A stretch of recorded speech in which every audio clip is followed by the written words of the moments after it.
السلام علیکم ورحمۃ اللہ وبرکاتہ۔ جب میں بنت حوا کو محبت کے نام پر ابن آدم کے ہاتھوں لٹتے دیکھتا ہوں تو یہی سوال میرے ذہن میں ہتھوڑے برسا رہا ہوتا ہے، کیا ہم واقعی مسلمان ہیں؟ بہن کو بہنوئی پر عاشق دیکھ کر، استاد کا شاگرد پر عاشق ہونا دیکھ کر، باپ کی عمر سے بھی زیادہ کے حیوان نما انسان کو معصوم کلیوں کو کھلنے سے پہلے حرص و حوث کا نشانہ بنا کر قتل کرتے دیکھ کر، وہ نوجوانوں جن کو محاذ پر جانا تھا، جہاد کرنا تھا، انہیں ٹک ٹاک پر جہاد کرتے دیکھ کر، وہ استاد جن کو بچوں کا مستقبل بنانا تھا، ان کو بچوں کا مستقبل تباہ کرتے دیکھ کر، والدین کا بچوں کو خود بے حیائی کی طرف راغب کرتا دیکھ کر، منافقت دیکھ کر، خود غرضی دیکھ کر، بے حیائی دیکھ کر، لوٹ مار قتل عام دیکھ کر، شوہر کو اپنی عزت، اپنی بیوی کو جوئے میں ہارتا دیکھ کر، قرآن کی بے حرمتی دیکھ کر، بنت حوا کو بازاروں کی زینت بنے دیکھ کر، ابن آدم کو بنت حوا کی عزت و عصمت سے کھلواڑ کرتے دیکھ کر یہ سوال بار بار میرے ذہن میں آتا ہے، کیا ہم واقعی مسلمان ہیں؟ ٹک ٹاک پر لباس کے نام پر ناچتی بنت آدم کو حیا کی چادر پامال کرتا دیکھ کر، پورا سال فیشن کے نام پر واہیات لباس پہنے ٹی وی ڈراموں، ٹک ٹاک اور یوٹیوب پر ناچتی بنت آدم کو رمضان میں یا کسی اسلامی تہوار پر دوپٹے کے نام پر پٹا گلے میں ڈالے اسلام کا درس دیتی، اسلام سکھاتے دیکھ کر لباس پھر بھی ویسا ہی جسم کی نمائش کرواتی دیکھتا ہوں تو یہ خیال دل و دماغ میں گونج رہا ہوتا ہے، کیا ہم واقعی مسلمان ہیں؟ جب بھائی کو بھائی کے ہاتھوں قتل ہوتے دیکھتا ہوں، جب امیر کے کتوں پر ایک دن کے لاکھوں خرچ ہوتے اور غریب کے بچوں کو بھوک سے بلکتے دیکھتا ہوں، جب اقتدار پرستوں کے ہاتھوں نچلے درجوں کے لوگوں کا اغتسال دیکھتا ہوں، جب میں ممبر رسول پر بیٹھے مفتی، قاری، مولوی، محدث، خطیب، مقرر شعلہ بیاں، شیریں زباں کو وہ تمام افعال کرتے دیکھتا ہوں جن سے وہ اپنے خطبات میں، وعظوں میں، تقریروں میں رکنے کا اجتناب کرنے کا کہتے ہیں،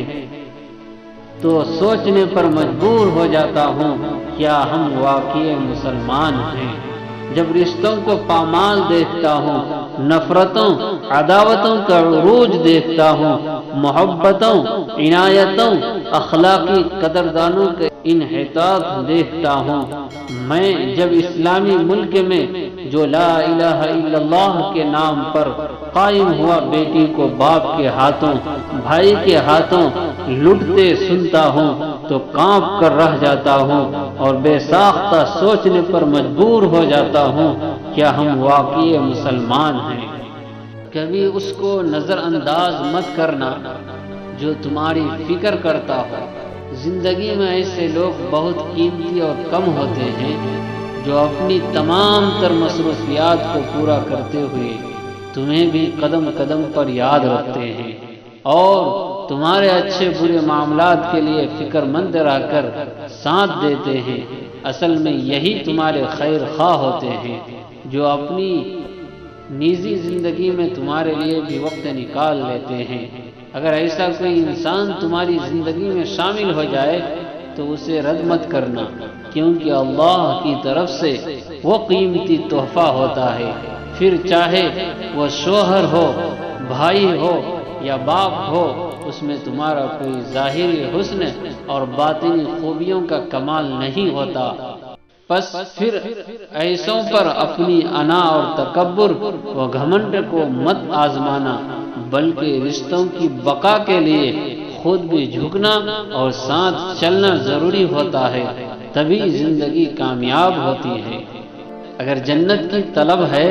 تو لوگوں کے لیے آسانیاں پیدا کرو، تمہارا اللہ تمہارے لیے آسانیاں پیدا کرے، درگزر کرنا سیکھو، کیونکہ تم بھی اپنے پروردگار سے یہی امید کرتے ہو۔ معافی سے بڑا کوئی اچھا عمل نہیں ہے، تم لوگوں کو معاف کرو تاکہ اللہ تمہیں معاف فرمائے۔ اللہ کریم عبادات و معاملات میں ہماری رہنمائی فرمائے۔ دل کی سلامتی ایک نعمت ہے، جنت کی نعمتوں میں سے اس کو گویا اللہ سبحانہ و تعالی نے اہل جنت کی نعمتوں میں سے ایک نعمت دنیا میں دے دی۔ آپ اپنے دل بالکل صاف کریں، ہر کسی کے لیے صاف کریں، معاف کریں، درگزر کریں، اگنور کریں، بہت اچھے گمان کے ساتھ رہیں۔ یہ دنیا بس چند لمحوں کی ہے، اسے راحت کے ساتھ گزاریں۔ دوسروں کی وجہ سے پریشان ہو کر یا کسی سے بدگمان ہو کر ہم خود کو ہی اذیت دیتے ہیں۔ اللہ سبحانہ و تعالی سے دعا ہے کہ ہمارا دین ذکر الہی میں گزرے، نہ کہ غیبت جیسے گناہ میں۔ انسان بہت گہرا ہوتا ہے، یہ ایک ہی وقت اپنے دل میں نہ جانے کتنے راز، دکھ، درد اور اپنی عمر کی کئی داستانیں چھپائے پھرتا ہے۔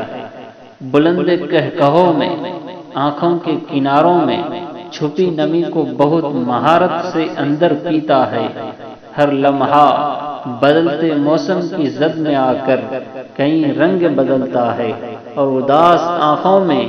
دنیا بھر کے زخم قید کیے مسکراتا ہے۔ انسان سچ میں بہت گہرا ہوتا ہے۔